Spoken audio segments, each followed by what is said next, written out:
I've been doing everything. And I'm doing my job with pleasure. Despite working on the front lines throughout the pandemic, cleaning COVID-19 treatment rooms here at Royal Columbian Hospital in Westminster, a Mexican woman and her family are now at risk of deportation. My mother-in-law, she's going to church.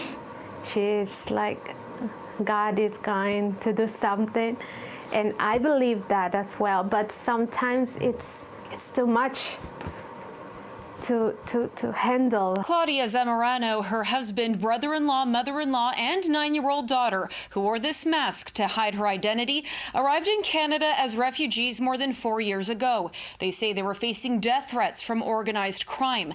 But in early July, Zamorano says the Canada Border Services Agency told the family they would be deported. Their lawyer says that's because they lost their refugee claim. It was shock for everybody, for all the adults, but 9-year-old girl, how she can understand that terrifying news. The family has applied for permanent residence on humanitarian and compassionate grounds and are calling on the Minister of Immigration, Refugees and Citizenship to intervene.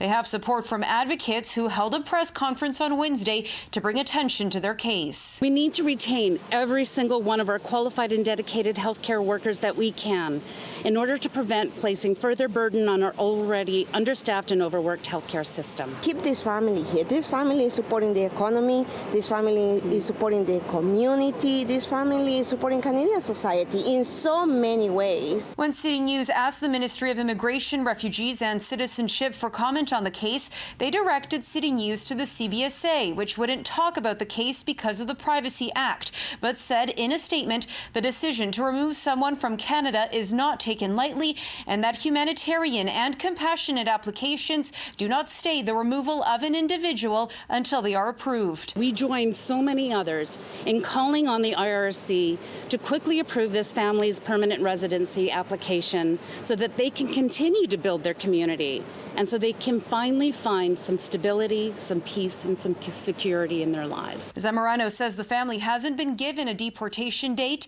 and she hopes one never comes. We are not a bad people, bad person, so please,